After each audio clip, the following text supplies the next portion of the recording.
Hello, j'espère que tu vas bien et que tu es en pleine forme. On se retrouve aujourd'hui pour le podcast de La Fée Enragée. Je te fais sous différents formats. Il y aura le format sous Spotify et le format aussi vidéo pour YouTube. Et aujourd'hui, j'avais envie de te partager un sujet un peu d'actualité puisqu'il s'agit de comment survivre aux fêtes de fin d'année. Alors, j'ai eu l'idée de ce podcast parce que pendant très longtemps, ça a été une véritable souffrance pour moi, les fêtes de fin d'année. J'aimais bien passer du temps, bien sûr, et j'aime toujours passer du temps avec mes proches, ma famille. Par contre, voilà, tout le contexte en tant qu'hypersensible, multipotentiel et tout ça, avec le TDA en plus, c'était compliqué à moi pour moi en tout cas, de gérer tout ce qui se passait. Donc, comment survivre aux fêtes de fin d'année? Il y aura un bonus aussi pour les véganes et les végétariens qui m'écoutent, en fait, à la fin, puisque ça a été vraiment, pour moi, en tout cas, l'essentiel de la souffrance, en fait, puisque étant hypersensible aussi au niveau énergétique, on va pas se voiler la face que les fêtes de fin d'année, il y a aussi énormément de souffrance animale, ne serait-ce que parce que voilà, il y a du foie gras, il y a ce genre de mets, enfin il y a quoi, enfin si on peut appeler ça un mets d'ailleurs. J'ai jamais compris le concept d'aller rendre malade un animal pour après bouffer son organe malade. Enfin, tu t'attends à quoi en fait au niveau énergétique? Bref, je ferme la parenthèse, je suis pas là pour juger, c'est une question. C'est une question voilà, que je t'invite également à te poser.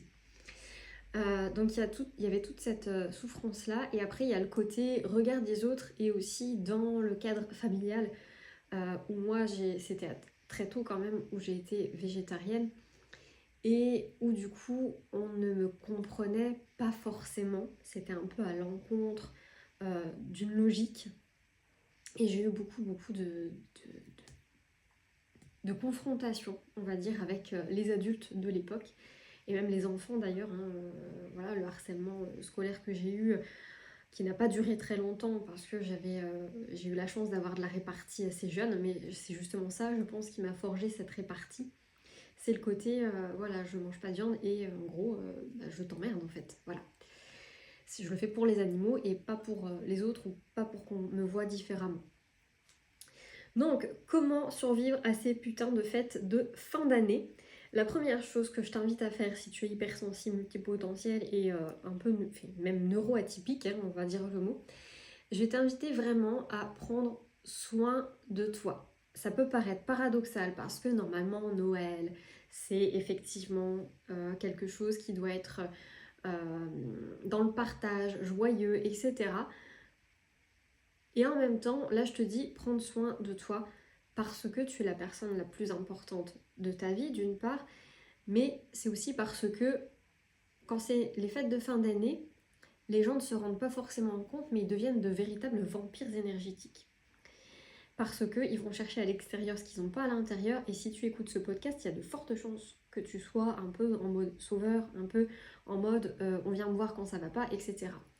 Donc, pour que ton niveau d'énergie soit suffisant pour survivre à ces fêtes de fin d'année, je t'invite du coup à prendre des temps pour toi afin de pouvoir recharger tes batteries et être au taquet pour les autres, parce que, encore une fois, si tu écoutes ce podcast, c'est que tu es dans l'hypersensibilité, la multipotentialité, etc. Et que du coup, faire plaisir aux autres, c'est quelque chose d'important pour toi. Tu es habité, on va dire, par cette idée, par cette nécessité d'aller... comment je vais te dire ça? D'aller à l'encontre du mal, et du coup faire le bien pour toi et pour les autres. Ok. Donc, première chose, prends soin de toi. C'est pas forcément des choses extrêmement extravagantes. C'est prendre un bain, faire de la méditation, te boire un petit chocolat chaud. Ça, c'est un truc que je refais. D'ailleurs, entre parenthèses, si tu as l'occasion de goûter un chocolat chaud avec du lait de noisette, c'est délicieux. Donc, tu vois, tu peux remettre en place des rituels vraiment pour toi et toi-même. Et c'est tout. Donc, très important, ça. La deuxième chose que tu vas faire, c'est de fixer des limites claires. Je te l'ai dit juste avant, tu vas avoir tendance, si tu écoutes ce podcast, encore une fois, tu vas avoir tendance à donner, donner, donner, sauf que personne ne te le rendra et personne ne te le rend.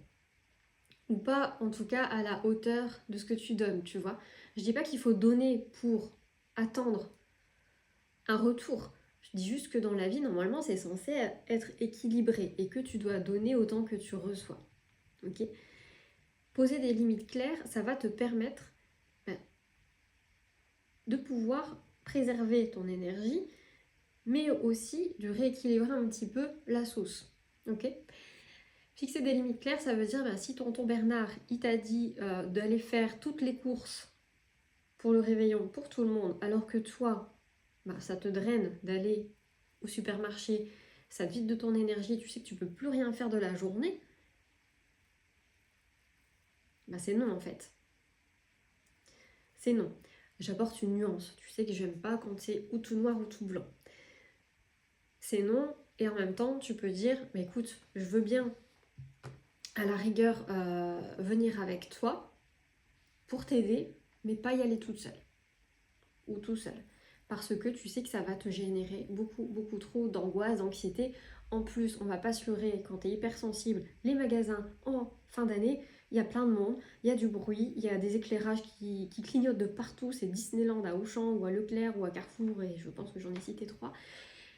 Et c'est insupportable. Les gens, en plus, paradoxalement, c'est censé être joyeux, et les gens, ils font la gueule. Les gens, ils font la gueule, et énergétiquement, ils sont pas bien.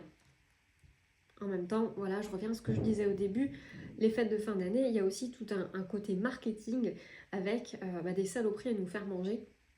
Et voilà, et nous on tombe dedans parce que ce sont des aliments qui réconfortent et du coup ça nous apporte un petit shoot de dopamine. Bon. Et je dis pas qu'il faut jamais se prendre un petit shoot de dopamine, pense au chocolat chaud que je t'ai évoqué tout à l'heure. Donc fixer des limites saines, ça va aussi consister à te demander qu'est-ce que ça me coûte de faire la chose, et si ça me coûte trop cher, c'est d'aller dire non. Parce que c'est toi et ta santé mentale d'abord. Okay, d'ailleurs, je t'ai fait une masterclass carrément sur poser des limites saines, donc je t'invite à aller la télécharger.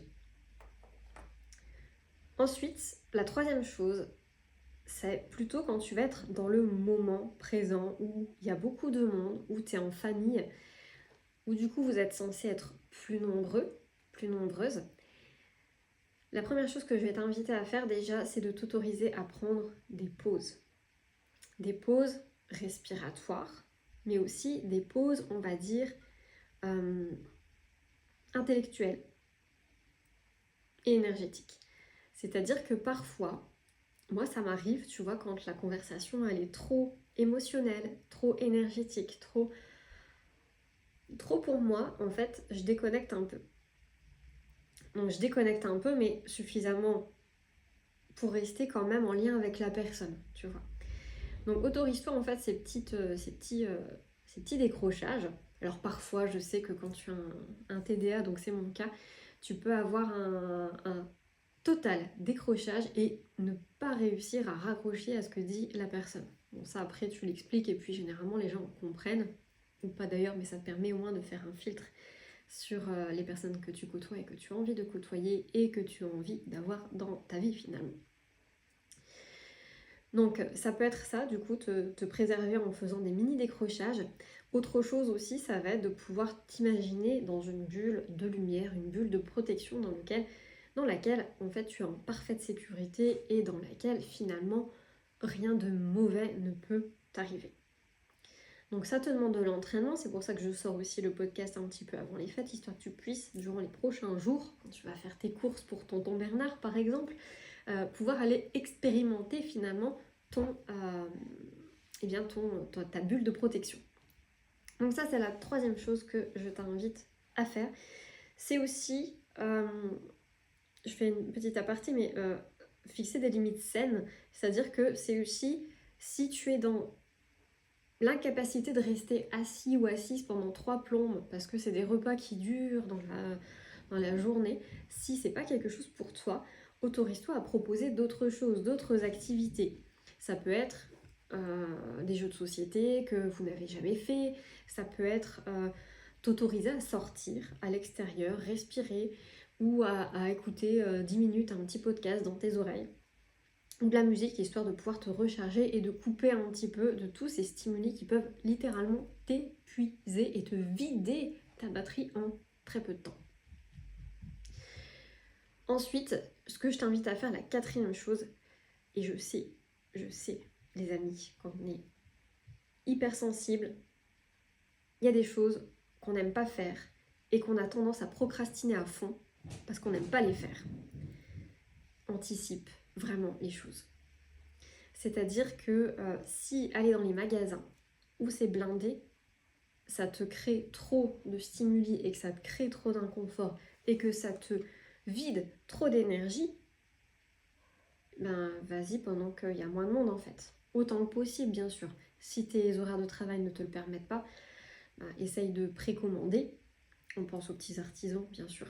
Essaye de précommander sur internet et puis d'aller le chercher. Comme ça, moi, t'as pas une queue de dingue à faire, t'as pas toute la charge mentale d'aller chercher après le cadeau dans les rayons, etc. Donc tu anticipes au maximum afin de pouvoir te donner ce confort-là. Anticiper égale plus de confort. Ça, c'est pas très compliqué. Pareil pour les courses. Tu fais tes courses idéalement quand il y a moins de monde. Donc ça peut être aussi entre les midis, souvent, enfin entre les midis. Je sais que c'est pas une expression qui se dit partout, ça, entre les midis, c'est entre midi et 2h. C'est l'expression du Nord, c'est entre les midis.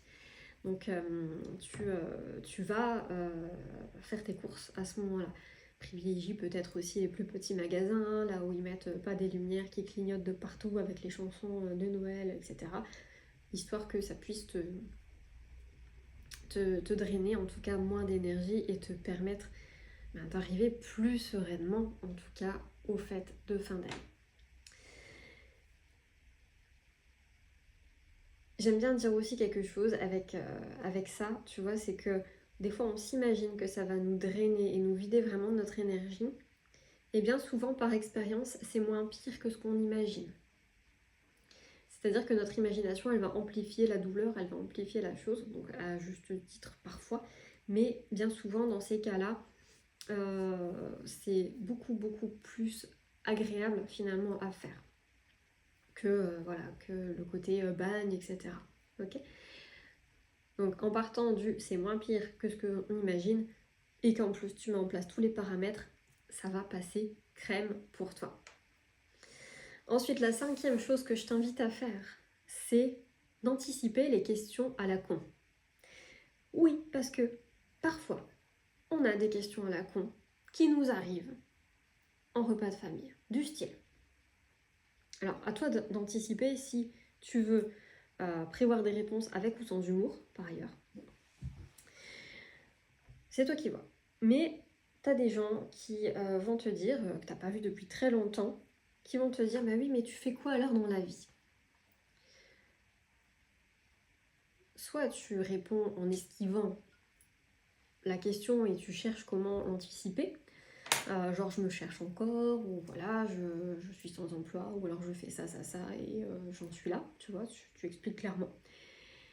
Après, la version un peu humoristique, et ça je trouve ça très classe, c'est que tu apprends, alors c'est un peu poussé loin, mais je sais que vous qui m'écoutez, les hypersensibles, des fois vous avez aussi des petites passions comme ça et des petites obsessions.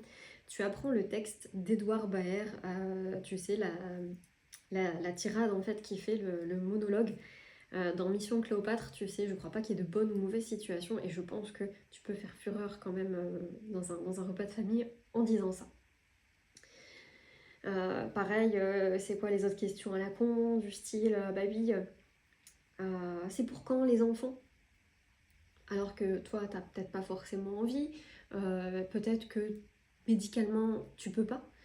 Enfin voilà, il y a des gens qui se permettent des questions parfois qui sont... alors, je dis pas qu'il y a une mauvaise intention, par contre, elles peuvent blesser parce qu'ils se mettent pas à la place des gens.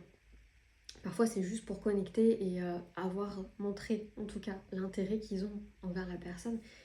Mais il y a des questions quand même qui peuvent blesser. Donc c'est pour quand les enfants, voilà, tu peux tout simplement expliquer à la personne ta situation, si tu en as envie. Et si t'as pas envie, tu peux faire une réponse un peu humoristique, voilà, très humour noir, hein, j'aime bien l'humour noir, si tu le sais, si tu me suis, du style, bah écoute, les enfants, bah, j'espère pas encore parce qu'il y en a il y a déjà plus de place dans le congélateur, quoi. Voilà, ça c'est vrai, ça je l'ai déjà fait. Et généralement, les gens ne te posent plus jamais la question. Pareil, autre question un peu con, bah t'as une petite amie alors que t'arrives tout seul, ou t'as un petit ami alors que t'arrives tout seul. Tu réponds et toi, même si tu sais que la personne elle est mariée, et puis généralement ça plie le game, et puis la personne ne vient plus t'embêter avec ça. Question bonus aussi pour les véganes et végétariens. Tu manges toujours pas de viande. Tu manges toujours pas ceci, tu manges toujours pas cela. Euh, T'as deux solutions. Là, soit tu dis non, soit tu réponds juste pas. Au bout d'un moment, moi, quand je suis trop fatiguée, je ne réponds plus en fait aux questions. Je fais comme si je ne les entendais pas. Et si la personne insiste, je me retourne en disant mais tu me parlais, excuse-moi, j'étais dans mes pensées. Et la personne n'ose pas revenir sur le sujet qu'elle était en train d'aborder, donc c'est-à-dire tes convictions, tes valeurs et ton choix de vie aussi. Donc voilà, voilà, tu réponds pas, ou alors tu réponds tout simplement bah non, toujours pas. Euh, Tu peux faire une réponse plus ou moins humoristique en disant que voilà, tu as toujours décidé de respecter autant la vie et que ça va pas changer pour l'instant. Et sinon, je sais qu'il y a des clientes à moi qui sont végétariennes, véganes et qui, euh, comment je vais te dire ça, qui ont eu vraiment des grosses confrontations lors des repas de famille. Et je leur ai donné cette phrase-là à dire, et apparemment ça fonctionne bien, j'ai jamais eu à l'utiliser. C'est que je leur ai dit, bah, quand on te pose la question et que les gens sont un peu virulents en disant oui, t'exagères, parce que généralement c'est toi qui exagères, d'être différent, mais ça, si t'es hypersensible, tu le sais. T'exagères, tu pourrais faire un effort. Dans quel moment on dit ça, tu vois, tu pourrais faire un effort. Euh, Parce que du coup on est obligé de faire autre chose alors que bien souvent c'est toi qui ramènes ta bouffe, parenthèse. Et ce qui compte finalement c'est pas ce qu'il y a sur la table mais les gens qui sont autour. Et généralement cette phrase là elle calme puisque ça remet l'accent sur le fait de partager avec les gens des moments et pas forcément des plats, des trucs à manger. Bien sûr c'est important ce qu'il y a à manger, mais justement tu as ce côté découverte avec les autres qui surpasse, on va dire, la tradition de Noël, etc. Donc voilà pour les astuces finalement, pas les directives, mais voilà, les trucs et astuces pour survivre en tout cas aux fêtes de fin d'année. Quelle que soit la personne en fait qui va t'attaquer, parce que oui, il y a toujours des gens qui vont t'attaquer pendant les fêtes de Noël, hein, c'est presque une tradition quelque part. Je te dis, retiens le fait soit de ne pas répondre du tout, faire semblant de ne pas avoir compris aussi, ça c'est une très très très belle technique et la personne elle se sent un peu con derrière. Là j'ai pas d'exemple mais une fois j'ai fait semblant de ne pas comprendre une insulte un peu déguisée et du coup je suis partie sur autre chose, en fait j'ai fait ma blonde et la personne en fait elle a pas osé revenir sur la pseudo-insulte qu'elle me lançait. Alors après c'était pas dans le cadre d'un repas de famille, c'était dans un autre cadre. Toutefois, on peut le retransmettre, le retransposer aux fêtes de fin d'année. En tout cas, il ne faut pas oublier que, en tout cas, chez les chrétiens, Noël, c'est une fête qui célèbre la naissance d'un enfant, la joie, l'amour, le partage, et que vraiment, vraiment, je t'invite à reconnecter à ça. Et ça, c'est vraiment ma dernière astuce, c'est de connecter à pourquoi Noël, pourquoi à la base, même si c'est pas dans ta croyance, même si c'est pas ta religion, les gens fêtent ça. C'est factuel, c'est comme ça. Euh, Peut-être connecter à cet esprit que tu as qui est créatif et à la renaissance de quelque chose peut-être en toi. En tout cas, je te souhaite de passer de très très très belles fêtes de fin d'année dans la joie, l'amour, avec plein de bonnes choses à manger, que ce soit au niveau spirituel comme au niveau matériel. Je t'embrasse et je te dis à tout bientôt.